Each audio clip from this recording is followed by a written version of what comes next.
Here's my take on Unchained Fiendsmith for the April 2025 format.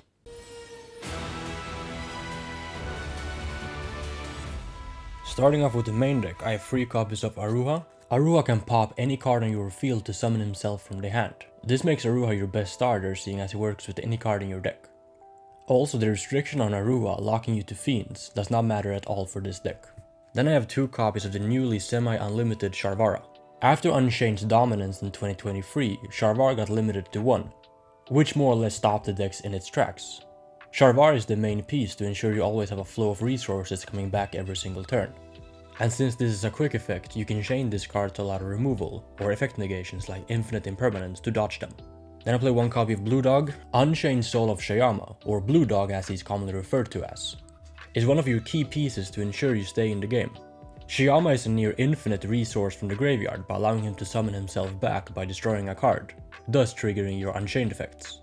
Just be aware that if he then leaves the field, he goes to the bottom of your deck. However, if you overlay with him, he will go to the graveyard.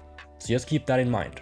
Then I play 1 Sarama. Sarama is another form of longevity, seeing as you can set back your Unchained traps or monsters and then pop them with Sarama's effect.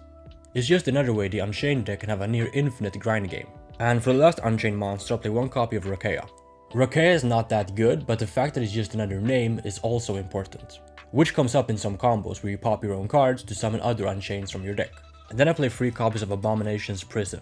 Prison might just be one of the best Rhoda-esque cards in this game. The fact you can search any of your Unchained cards, monster or trap, and have a bonus effect if you draw multiples of these, you can just pop them with your effects, and then you get a free emergency teleport from your deck. This card, along with cards like Sky Striker, Mobilize, Engage, are some of the best search cards in this game.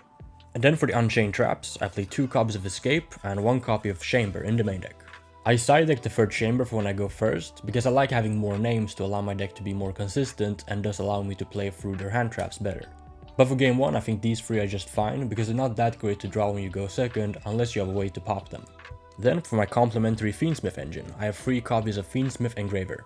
Thanks to Rare to Collection 4 Stampede, Engraver is now a very easily accessible card. Despite Tract going up in price, I only play 1 copy of this in this deck. So this entire Unchained deck is actually pretty budget, should you at least be able to get your hands on the 1 Tract. For the other Fiendsmiths, I play 1 copy of Lacrima and 1 copy of Lurie, the 1 aforementioned copy of Tract, and the 1 copy of Sanct. Sanct is another way to access your Fiendsmith engine. This locks you into only attacking with Fiend monsters, but that's not really relevant. Then I play 1 copy of Paradise. The brick in Paradise is particularly okay for this deck, seeing as you have so many ways to pop this from your field and get additional advantage out of it. And for my non-engine, I play quite a lot. I have 3 copies of Droll and Lockbird. The Unchained deck is very much a mid-range deck, so I chose not to main deck any of the Mulcharmies because they are just dead when you go first. Similar to the Fiendsmith Kashdar deck where you want to play a long game, you don't want to play cards that just give you another turn. And Droll also has that issue of it being a neg 1. However, I think that now Ryseal has to play a lot of spell searchers, particularly 7th Ascension, who is a Rota for a Rota. So should you have Droll, you can immediately just turn skip them. However, with a Shummy, they might have an Ash Blossom to negate it. Or they can just end on 1 Detonator, which is not bad for your deck seeing as you play Unchained. But the Droll being a complete turn skip, akin to a D-Barrier, is too good to pass up. Also, with the meta being so wide, seeing as this is a fresh format, decks like Mermail or White Forest might see a lot of play. And against those, the Droll is really good. 3 copies of Nibiru, the Primal Being, 3 copies of Ash Blossom, 3 Effect Veiler, 3 Imperm, and in my opinion, the main reason to play the Unchained deck is Thrust. When you go first, you can Thrust to set your Unchained traps, and either have them as a disruption or as an extender by popping them. And when you go second, you have a plethora of search targets to extend your plays, as well as the 1 copy of Talents, which is also searchable off of the Thrust. This is a near 50-50 split on non-engine and engine. So if you like hand traps and tech cards, this deck is really good for you. Then for the extra deck, I have 1 copy of Requiem, 1 Sequence, 1 Moon, 2 copies of Jama. The second one comes up in the grind, so you gotta play 2. 1 copy of SP, 1 copy of Rage, 1 copy of Anguish, and 1 copy of Unchained Abomination. And then I play 1 copy of the newly released Abawaku. The draw effect is not the main selling point, seeing as your deck is mostly comprised of Fiend monsters. However, having a Link 4 that extends your plays is very good, seeing as the Abomination is already a very good boss monster to end on.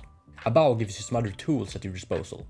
1 copy of Caesar, 1 copy of Typhon, 1 Necro Equip, and 1 copy of Aerial Eater, being a very good card to access any of your Fiends, as well as 1 copy of Fiendsmith's Desiree. Then for the side deck, I have one copy of Gorilla Kite. Gorilla Kite is the best card of his type.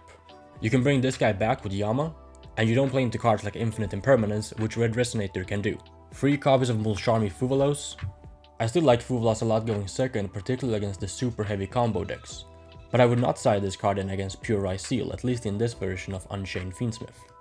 Then I have 3 copies of Artifact Lancia for Malice, 1 Call by the Grave, 1 Duster, 2 Lightning Storm, the second Chamber for when I go first, and some Frost targets in DDG, Sanctum, and D-Barrier.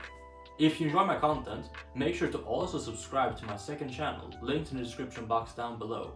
There I'll be posting more personalized and exclusive content.